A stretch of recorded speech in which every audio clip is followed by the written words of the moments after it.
You have to be a bit crazy to start a business. If you have the right attitude, What's your attitude? identify what you don't like and change it. What does that mean? So my background is science, and a scientist is very much like an entrepreneur. You look at the knowledge base and then you identify a gap and you solve whatever problem needs to be solved in order to fill that gap. So an entrepreneur looks at a market, a niche or an industry and figures out what's missing or what's broken and then designs a product or service around that and solves that problem. You've been recognized on a global scale. You're like top 10% on TripAdvisor for like best businesses for tourism. You're like a solo operator, like it's the only you in the business. That's crazy. How are you doing this? Oh, that's a good question. Jürgen Kolb, a marine biologist turned entrepreneur, now leading an award-winning JetSki hire business in New Zealand. So in order to actually have someone coming to you as a business, they want to know that when they get there and pay the money, they actually receive what they expect. Now you can claim that you're the best and you do the best tours, but how do you prove it? Advice that you would give to your 18-year-old self? I think there are a few key points. The first one would be... Jürgen, welcome to the podcast. Thank you again for having me. It's been a long time coming, this episode. I've been wanting to have you on the show for a very long time. I'm really excited about it because from the trailer that we've just played, people now get to know you a little bit more. There's heaps that I want to get into, so I'm going to get straight into it. We'll talk about your background a bit later on, but you run this incredible jet ski business and it's going to new heights year after year. It's actually award winning, but I'm sure you've had a lot of challenges and difficulties to try and get it to this point. And I'm sure that you're probably going through challenges and difficulties right now just to try and solve all these challenges. But it's a family business. You've been recognized on the global scale. You're like top 10% on TripAdvisor for like best businesses for tourism. You're like a solo operator, like it's the only you in the business. That's crazy. How are you doing this? Oh, that's a good question. Crazy, I don't know whether it's crazy, but probably you have to be a bit crazy to start a business. It's a challenge. It's a mental attitude that comes first. So if you have the right attitude... What's your attitude? Identify what you don't like and change it. What does that mean? So, my background is science, and a scientist is very much like an entrepreneur. You look at the knowledge base, and then you identify a gap, and you solve whatever problem needs to be solved in order to fill that gap. So an entrepreneur looks at a market, a niche, or an industry, and figures out what's missing or what's broken, and then designs a product or service around that and solves that problem. So it's very much the same. It's a challenge. You find the challenge and solve it. So you must have seen something not quite right with talk me into the business that you're running right now, and then we'll go back into how you even got in becoming, moving from a marine biologist to an entrepreneur, business owner in the tourism sector, helping people get on jet skis and having fun. But there's just more to it than that. Tell me about your business first in terms of how different is it from just your average jet ski hire operator? Well, that's why I thought I'll take on this challenge as a jet ski operator, because anyone can just do the compliance work, get themselves on jet skis and go out there and hire them out. Exactly. But that's not what I am, and that's not what I want to do. So my background is more complex, and it's marine. And I thought, well, how do I actually do something meaningful? And this one is a pretty unique option to combine my passion with a profession. So to actually marry what I really love doing and seeing people enjoying it just as much as I do. So the jet skis are the tool, or if you want to say the vehicle, to actually convey that. Is this your point of difference that really made you the top 10% in the world?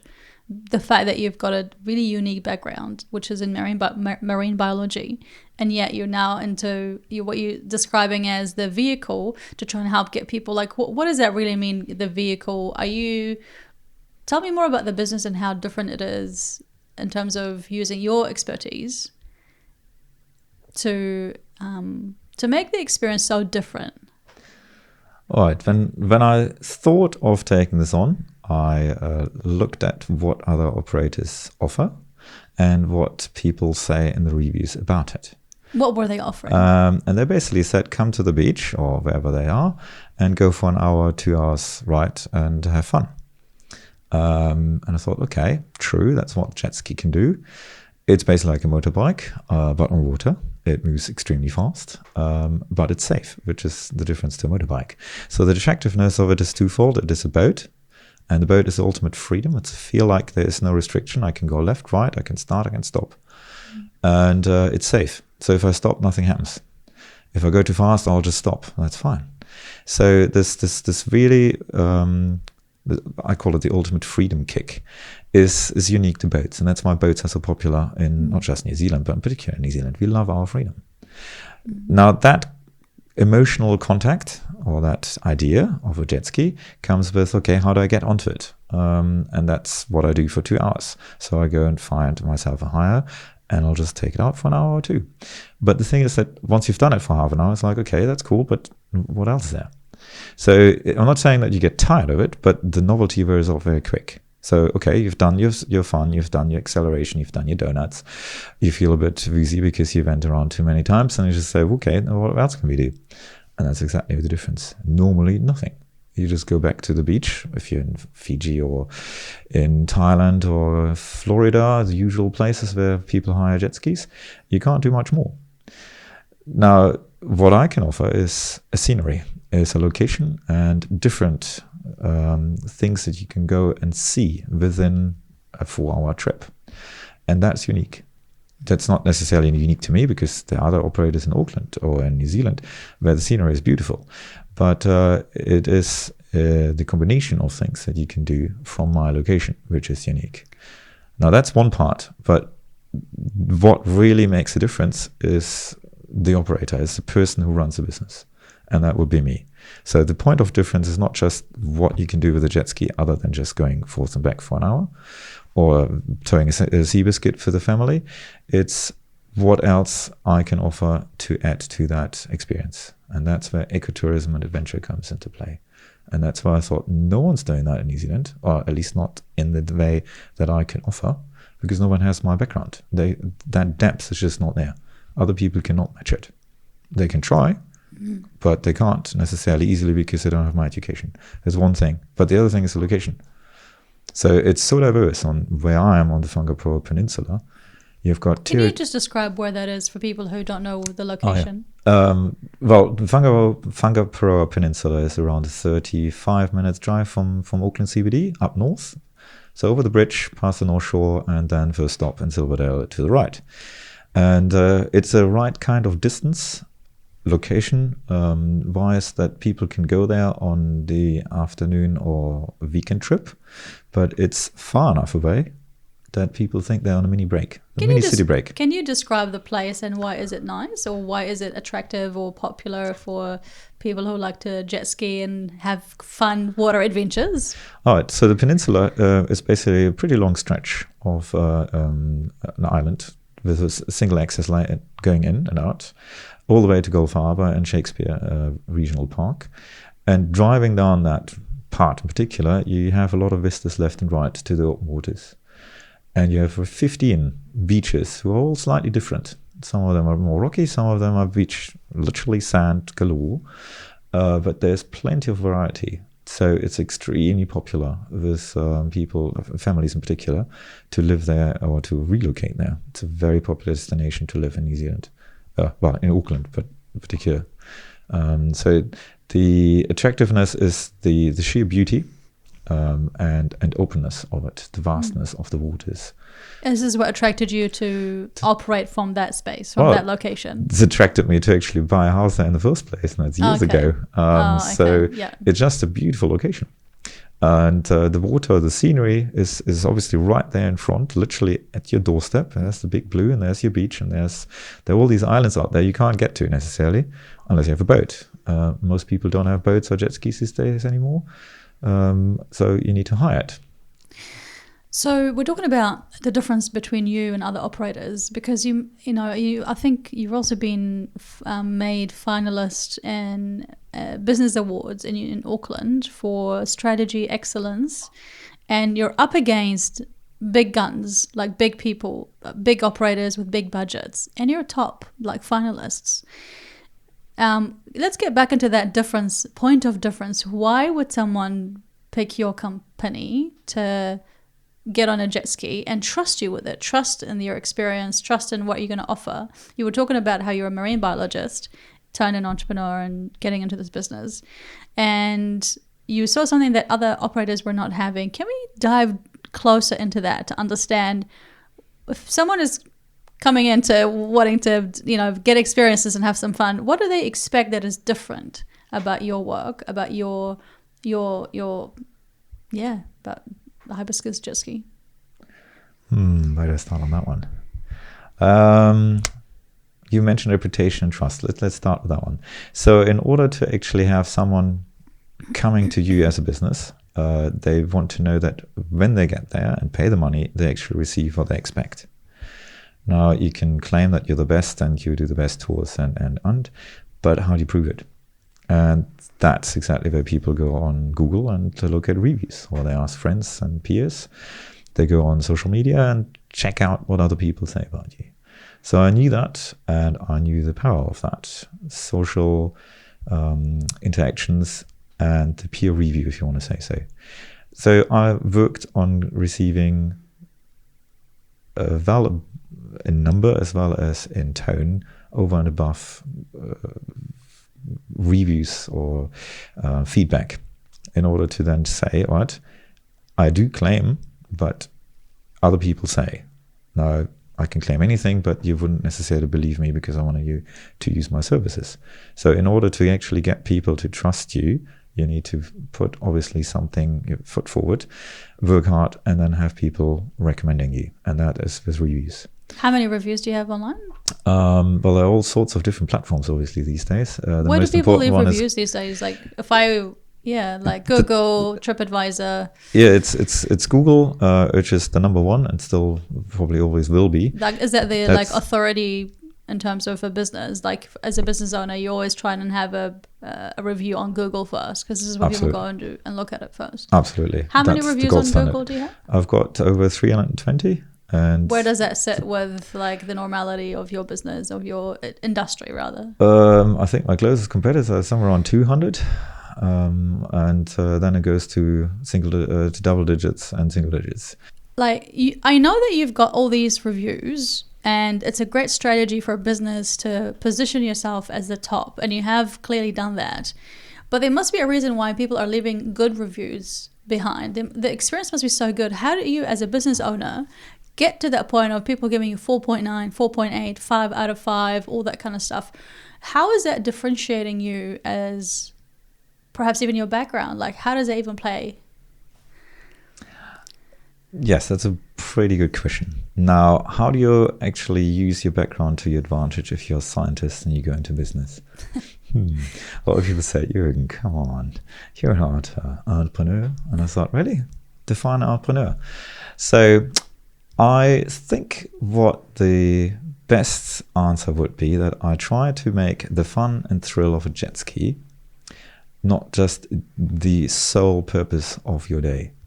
So I add a quality and I add a depth to it that other people can't match, or not easily, because of my background.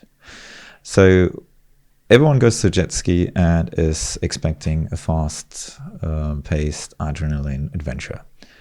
And that's what you get, but you can add more to it. And that's attractiveness. And that's what surprised people when they come back. And that's how I managed to get these exceptional reviews, glowing reviews, as a lot of people say. Some of them I asked for and said, oh, well, you had such a good time, please give me a review.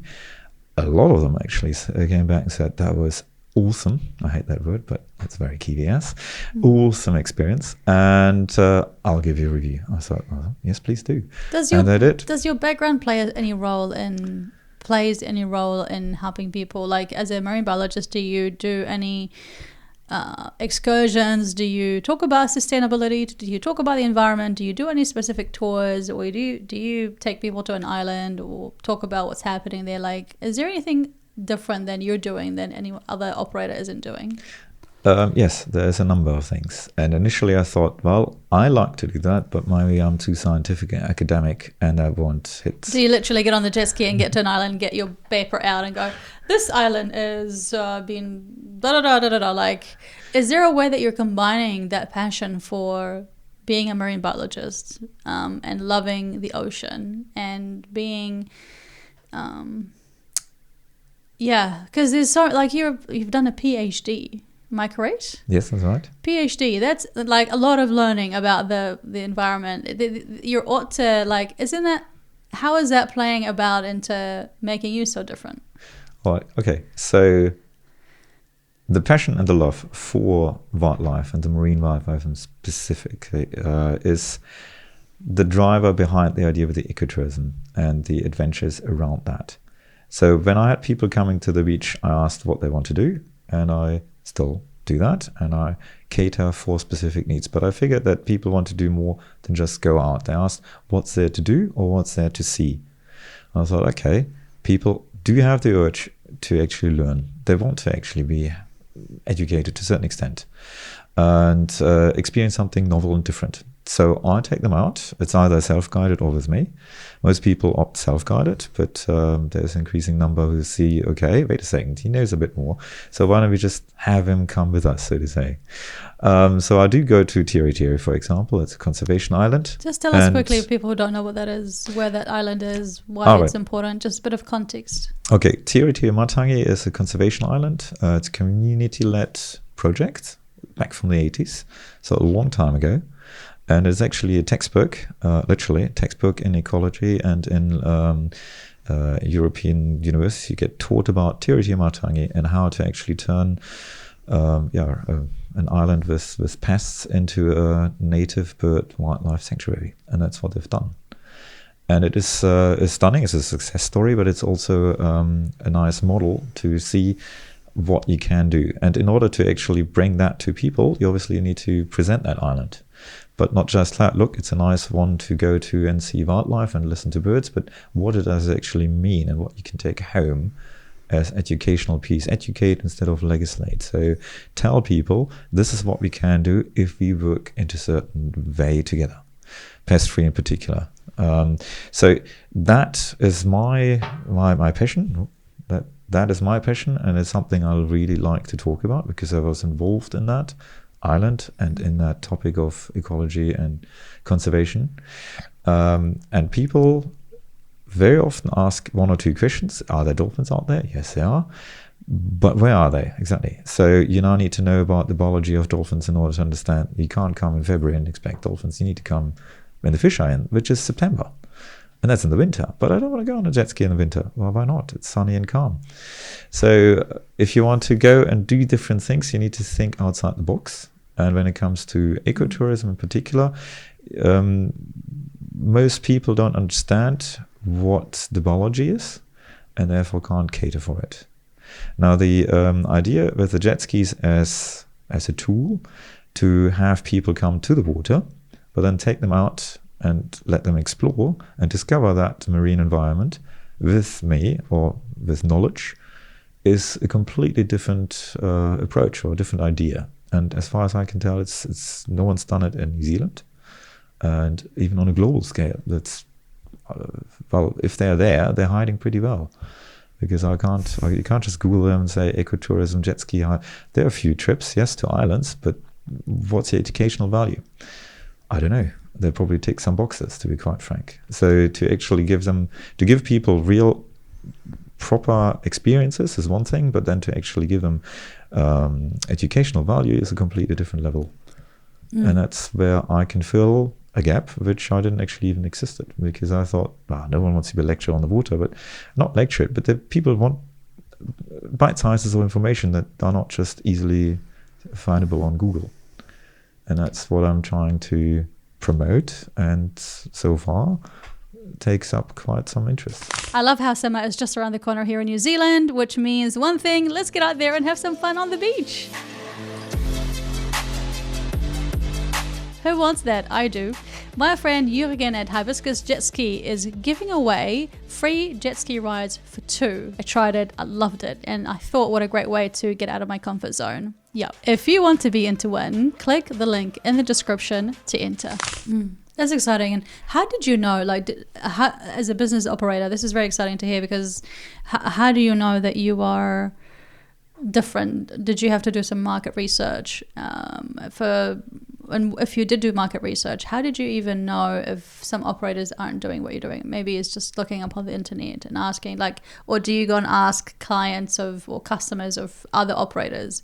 Or did you ask your own customers, what do you want from a jet ski experience? What are your strategies? Because this is something that you've been, being a finalist for. What has been your strategy that is taking your business from strength to strength, despite the challenges sometimes that you face? Because what I imagine jet skiing, I'm thinking all the conditions need to be ripe. The water has to be calm. There needs to be nice sunshine, or at least not thunderstorm. The water can't be choppy because you'll be frightening for all the customers. The weather and environment plays a huge part. So you must be able to pivot as a business owner when it comes to jet skiing. So what's your strategy in terms of making your business what it is today?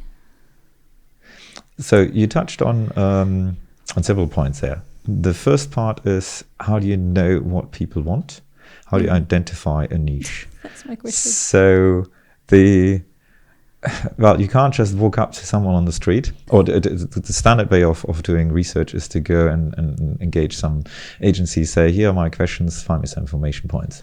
I actually tried that with 2 people who were apparently very good at it, and they looked at me like, ooh, this is a bit of too hard a nut. I don't know where to start. I thought, okay, fine, I'll do it myself. Basically, I thought when people arrive, they look forward to the experience. So you obviously welcome them, and you do a very quick, under the radar market research on why they came here and what exactly they want to do today, and I can cater for that. And I've understood sometimes it's very obvious when they're kids what they want to do. So you've got the sea biscuits blown up, and they're out and they have their fun time. But sometimes it's a couple, and you don't know exactly why they came to do a jet ski with you today. So you do ask a question: why me? Why this location? And why jet ski? Or any other order of those questions. But you get a feel for it, and then once people are willing to actually disclose some information, they are actually quite treasure troves, some of them. It's like, it's because I'm concerned about safety. And obviously you're Maritime New Zealand licensed, you're GPS tracked. So if anything goes wrong, you know where we are, so you can pick us up. I thought, yeah, good point. And there are all sorts of other reasons people come to do a jet ski, but particularly for me, is that very soon people started to leave reviews and detailed reviews and said, well, it was amazing to go to that island, or we saw little blue penguins, and we got lucky enough to see dolphins sometimes. And that's what kind of brought the process myself, the thinking process in there, to actually push that further and position myself in a way that I can say, yes, of course you can just come for an hour. That's what you expected. That's why you booked it, because that's the association, that's the perception.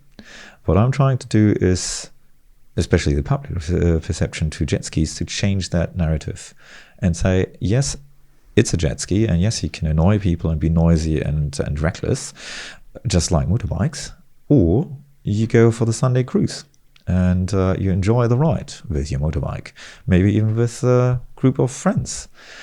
And that's the thing. You can do that with the jet ski quite nicely. So it's a small group. I only have 4 jet skis, but that's on purpose, to keep the operation tight and in control and not have disappointment, because that's the thing we want to avoid the most. You touched on weather. That is, of course, a problem. It's seasonal and it's weather dependent. So it's pretty much like the snow and Mount Rovio. You have a glorious sunshine, you drive up there, and 3 hours later the clouds come in and it starts to rain. Bad luck. No one controls the weather. So you just need to go home and say, oh, well, never mind. Now, with me, it's the wind condition in particular. So if the waves get too big, the swell is too high, then it becomes, first it becomes very physical demanding to control a small boat, but then it also becomes too dangerous. So there's a certain condition where you just, and wind direction, where you have to say, no, this is not safe. And then you have to deal with customers and their disappointment, or they're looking forward to it. It was our anniversary. So to mitigate that can be tricky at the times, but people always understand that safety has to come first. And that is the top priority. There's no point going out and regretting it later. That's something which must not happen. So people are appreciative of the thought and the logistics which goes into it. How do you not lose customers due to bad weather? Yeah, that's the thing. So obviously you can postpone if they can postpone, or you have to reimburse, which is obviously something you're trying to avoid as a business, but sometimes it's unavoidable.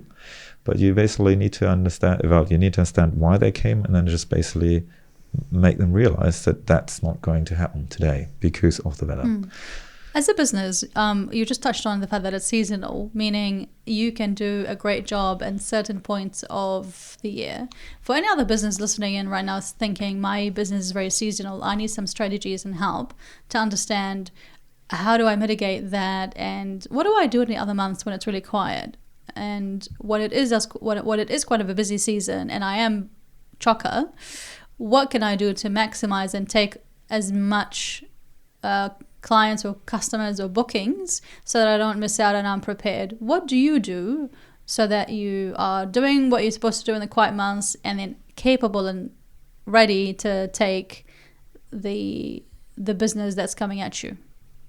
Well, to be quite frank, I'm actually quite glad it's seasonal, because you couldn't keep this speed and this momentum up if you wouldn't have a downtime, so to say. If it would be 9 to 5 every day, or 9 to 7 actually in the summer, with washing down and getting the boats out of the water, washing them down, filling them up, etc., you basically drive home at 9ish if you're lucky.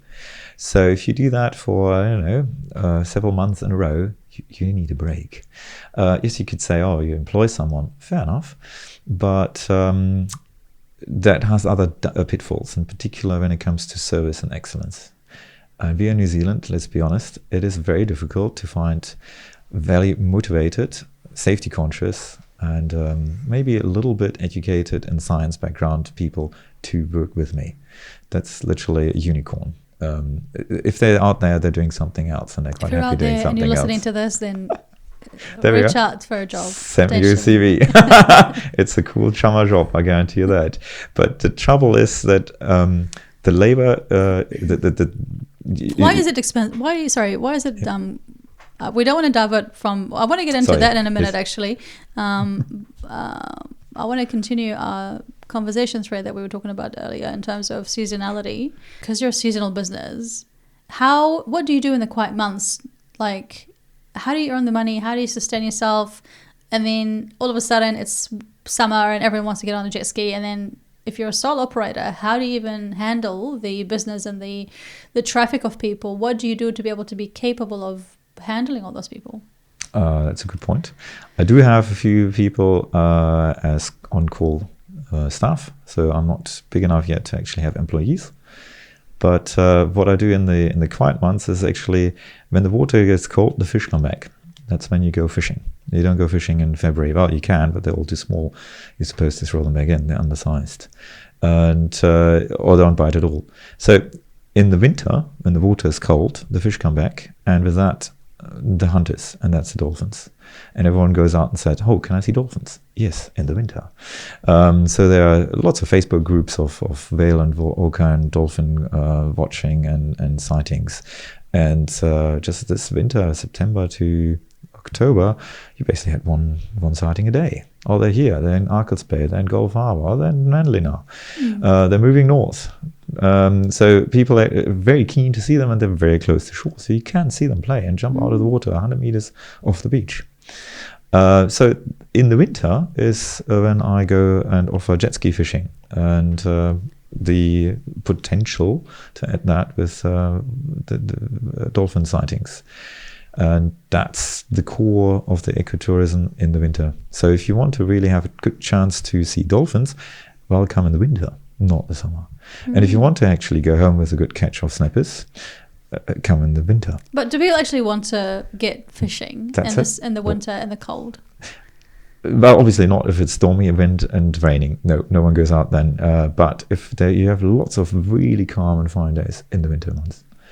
Surprisingly amount of good days actually, and that's when the real fishermen, the ones who know, they jump on the boat and go out, because there's the tourists, as so those who don't know are not out, and there's more fish and there are less hooks, so they actually come home very happy.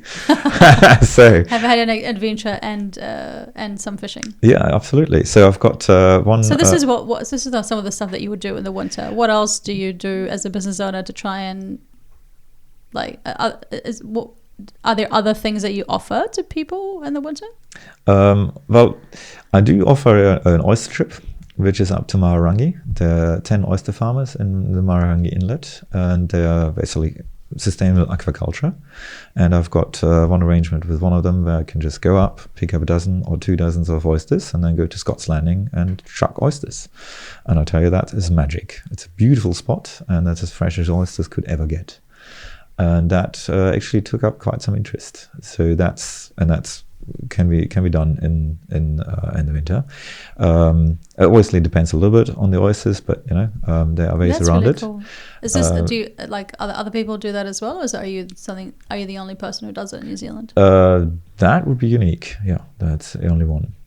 How do you handle the busy months when things really ramp up?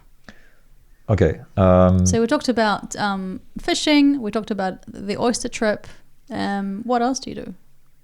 Well, the majority of time is spent on maintenance of jet skis, because they are literally, think of Ferraris. They're high maintenance. They're high performance vehicles. There are a lot of tasks and a lot of things you can't complete or necessarily complete during high season, because you have them running. So you need to take care of that, and that takes a fair amount of time. But then there's networking and building relationships and partnerships, and that is the majority of what I've done in the low season or in the shoulder season. That takes a huge amount of time. Networking is a very slow process to build up relationships, meaningful partnerships, and I've got to the point where people are noticing me. And people are actually inviting me to come to certain tourist gatherings, like up in Matakana, for example. They Matakana Coast said, well, why don't you come up, because I think we have some ideas where you could play a part of. And that was an incredible meeting. So the tourism industry is obviously seasonal in New Zealand, and every tourist operator has exactly the same problem or the same challenge. What do you do in the winter months? So they're all very happy to sit down and talk and build strategic alliances, and that really works. So there's Auckland Unlimited, there's New Zealand Cruise Association, so for the cruise ships and how you welcome them in different ports, especially in Auckland, of course. And they're all very keen to find out what changes or what is in the small scale operations locally available, and what changes and what is on offer. And ecotourism is always been, for many years overseas, a big thing. People do want to be responsible of what they do and how they do it, and they want to be sustainable. They don't want to ravage the cliff, or they want to take things out when that is actually not in the interest of the local economy or the local community or the ecosystem. And people are aware of that, especially when they come from overseas, from Europe in particular. They're very conscious, and this resonates strongly with them. So they want to see the place, but they want to do it in a way that it doesn't actually harm. Now, you can argue, of course, it's combustion engine and, you use petrol and all that. Fair enough. You had to take an airplane to get to New Zealand, let's be honest. And you take a car to get around to New Zealand. Yes, that's tourism. But you can still try and do something when you are on location to make that meaningful. And that's what I'm trying to do. Is there any electric jet ski? That's the same trouble as with cars, range, and electrical fires. Now, an electrical fire on a boat would be probably lethal, so you can't really do that. But it's also range. If you have a 90 minutes, as a Canadian manufacturer, pretty new on the market, they're trying to push it, but it's fine for private use on a lake, 90 minutes is a long time. You probably don't have more running time anyway, even on an entire day. But if you're a commercial operator and you go to an island, it takes you an hour to get there and an hour back. Well, what are you going to do halfway? Get the pedals out? It's like, it doesn't work. It doesn't work. Interesting. Yeah.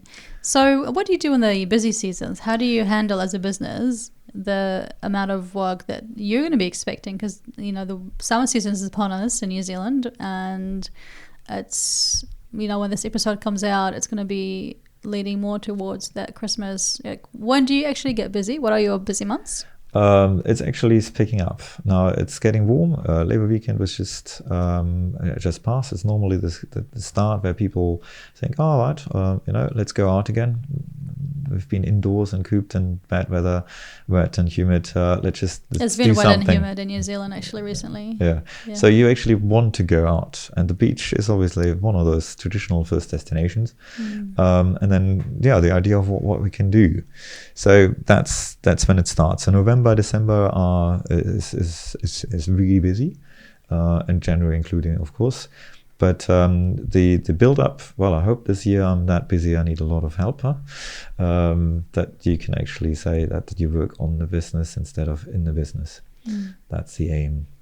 So when you do get busy, you hire help, or what's your strategy to make it work for your business so that you're not spending, because there's a bit of a balance when it comes to anticipating demand and anticipating the kind of help you need. You don't want to be hiring someone and coming in and like the demand isn't there, or there's so like you underestimate the amount of demand that you're going to have, and you don't have that sense of help in the right places. What do you do? What's your mindset in there? What's your strategy in there? Yeah. Holy grail of organization in a seasonal business that's weather dependent. I actually looked at ski resorts. How do you assess the risk of investing in maybe casual stuff versus, I don't know.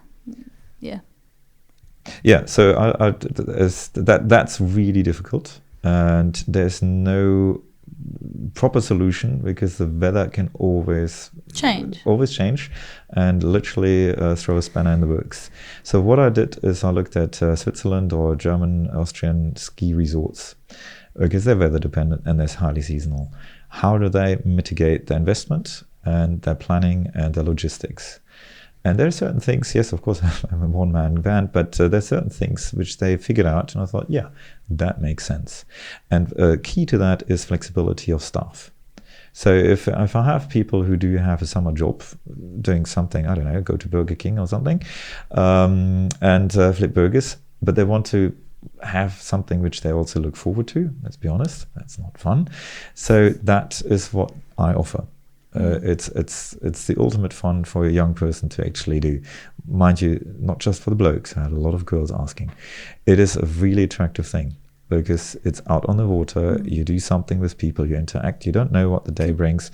But it's a casual contract. That's a casual contract. Casual agreements. Do you? I suppose this is going more into the granular things, which we don't have to go into, but it's about making sure that your agreements are flexible, that people are aware that your work is dependent heavily on the weather. So there's a bad weather, there's things going to be cancelled, and there's not going to be any work. Like, how is this what you've done in your? So the main problem I have is if someone asks for a summer job, I can give you a summer job, but it's weather dependent. You also need to, that's another thing, there's health and safety involved. So I do actually screen the person. And a lot of them I thought, you're still a bit too young. I don't think I can actually have you here unless I supervise everything.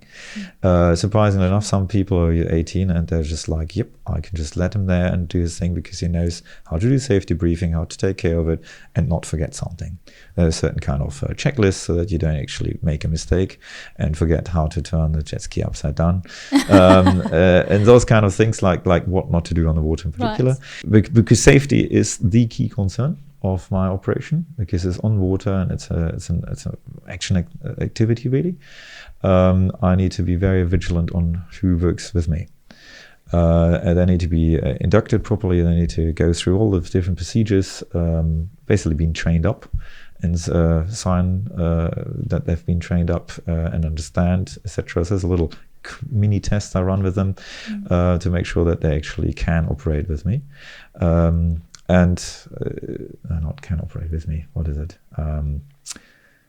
I need to make sure that they're capable to operate, even if I would have, I don't know, a moment of weakness, and I don't look over their shoulder and I don't see everyone saying the right thing at the right time. So that's one part, but it has to be flexible, that they know that yes, it might happen or it might not happen. And that reduces also the attractiveness, obviously, of being employed by a jet ski operator or by a seasonal operator as such. But that's true for any tourist business in New Zealand, really. Quick one. Mina here. Thank you for watching this episode. I appreciate you. Thank you for all your support.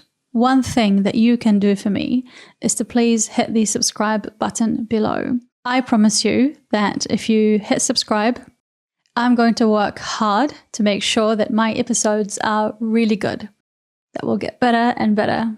So, do we have a deal?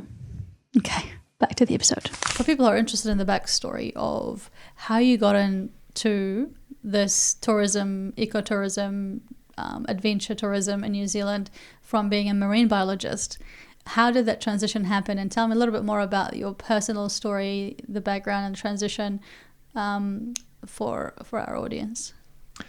Ooh, that's a good one. Okay, so I'm a scientist gone ecotourism adventure entrepreneur, basically.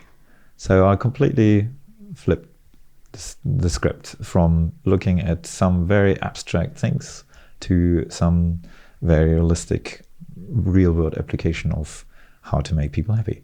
Where did you train? I originally from Germany. I went around the planet basically, and then ended up in New Zealand and did my PhD in Antarctica. So I did polar research. Interesting. Yeah, and that was about ecosystem fragility of such, change of climate conditions, and human impact. It all plays in somehow. And you can't do, especially PhD, if you're not really passionate about it. You know, the difference between stress and passion is, if you work hard and you don't like it, you call it stress, otherwise you call it passion. Why are you so passionate about marine biology and the likes? Why am I passionate? I think I've always been fascinated by the incredible adaptation of life on our planet. It just caught me as a young boy, and that's what got me into science, eventually into a PhD, and looking at how life adapts to challenges, and some of them so unreal that that can't possibly be happening, and yet it does. So it's the fascination, but also the love of looking into what life makes possible, literally. So the idea there was to go back into that part of where I really like to be in the marine environment, and what I like about it, to convey that to the general public, to anyone else who actually doesn't even know about it or hasn't thought about it. Because let's face it, as human species, we are the dominant species of the planet. We do have an incredible responsibility, and we're not really doing any good job on it. So I thought I'll do my little part here at the other end of the world, in tiny little New Zealand, to just have one person at a time, or one couple at a time, or one family at a time, to look at what you can do in order to change maybe just a little. And that comes down to sustainability of fishing, or to just understand what conservation means and how to implement that in a daily life. And you can.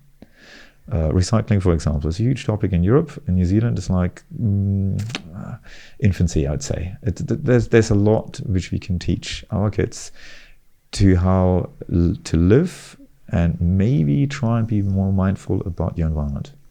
And how did that translate into jet skiing? Exactly. So the jet ski is, I don't know, call it the hook, to make it fun and thrills, to get people to come to the water, to think, okay, I'm at the water, I can do this, but what else is there to do? But why do I come to the water? I'll pause you here. How did you go from being in a PhD in marine biology to all of a sudden moving into business and owning a business and running a business? Like, what was the thought process? Maybe just briefly tell us what was happening at the time. Okay, so as I came to New Zealand with the idea of developing my scientific career further and then probably leave again. Changed, we're still here. I went out of science into construction and thought, okay, you can build better. So I'm a passive house consultant, but that hasn't taken on because it's cost too much. So everyone wants it, but no one can finance it because the bank says no. It's changing because regulation has changed, so they're forced to do something. But that all takes time. And I thought, okay, also not quite where my heart is. So can I actually marry my passion something with profession again? And that's where this came up. I thought, well, it's a jet ski. It's local where I live. This is an amazing location. Why not take this and do something different with it? So I bought the business 18 months ago and try to redirect the purpose of it more in line with what I like to do. And that's where I thought, okay, I'm a scientist and I have certain abilities that I can put into this, into practice. And that's where this ecotourism comes into play. When I was a tourist, younger myself, went around the planet, like in Mongolia, for example, the connection of people with their environment is stunning. Even today, 21st century, they still have it. Well, we've lost it, and that's a shame. Most kids still want to go down to the beach bare feet, they still have it. So how do we can keep that alive? How do we cater for it? And that's basically, as an adult, you want to do something fun, but you go to the water, you go out. Why do you go to the water now? Why don't you go to the cinema or read another book? Well, there's an instinct. There's something deep down which you actually, your child says, hey, I do want to go outside. I want to experience something. I want to explore something. I want to discover what's around me, something I haven't seen before. And that's where the science background comes into play, because it's effectively what scientists do. So I'll just basically do that and cater for, well, I don't know, the inner child in us. I suppose the inner child is always speaking out, and I think it doesn't matter how old you become, you'll always have that sense of adventure in you if you're very adventurous, or curiosity or exploration. To finish off our chat, of course, I would be here for hours on end, but what final amazing advice do you have to entrepreneurs who are in the similar boat to you, or just starting out in business and they need some insight? Kind of the same advice that you would give to your 18-year-old self right now. Okay, what would I tell my younger self some years ago about entrepreneurship? I think there are a few key points. The first one would be turn your passion into business. If you're not passionate about what you're doing on a daily basis, the stress, the opposite of passion, will wear you down. You will burn out and you will not make it work. You will basically close business within the first 2 years, like a lot of people unfortunately do in New Zealand. They haven't found the right topic yet to work with. The other one would be resilient. And just because you had 10 doors where people said no, doesn't mean that door 11 doesn't open and there's someone saying, hell yeah, I love that, let's do it. That could be either because you need financing from that person or that's your first perfect customer. But it also means that, and that's the third one, you need to find a real world application. So you can have the perfect product and the perfect service, but you're at the wrong time, wrong place, and you know the wrong people. Happened before. A lot of entrepreneurs in the world, they just were too early. Galileo had some fantastic ideas, for example, and they were just, he couldn't make it fly because, well, the material wasn't there. But the idea was there. So wrong time, wrong place, if you want to say so. But many, many years later, they made it fly. And people can fly these days. And that's the thing. So yes, it's cool to have a brilliant idea, but keep real. Find something that you can actually do. Now, I'm not saying lower your expectations and go simple and open up another burger joint. No. But what it means. I mean, by the way, burger fuel is kiwi and works very nice. It does work. But the idea there, what I want to say is that if you have something that a market needs, or something that is broken, and you have the perfect solution or perfect idea to make that right, you will have very easy marketing and very easy advertisement, because people will find you. And the thing, and that's the other one, your customers are basically, they're the kings. It's a democracy, and they're voting for you or they don't vote for you. So you're either in or you're out. Now, if you don't have your customers as your strongest referral points, or the people who literally advocate for you, you have a weak product and a weak idea.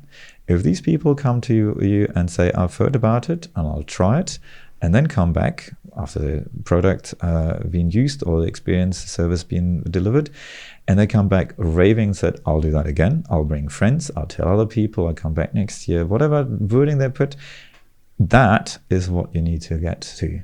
If you don't get your customers to say, we love what you're doing, you need to work on yourself or your product or your service. Perfect. That is such amazing advice. I appreciate you so much, Jurgen, and for coming on the show and sharing your story. And all the best to you in the upcoming awards happening at the end of the year for the Auckland Business Awards. All the best. I hope you do win, and that you also win in your business, and you continue to grow and flourish and become even the top jet ski person in New Zealand. Thank you for coming on the podcast. Well, thanks for having me now. That was quite enjoyable. Thank you.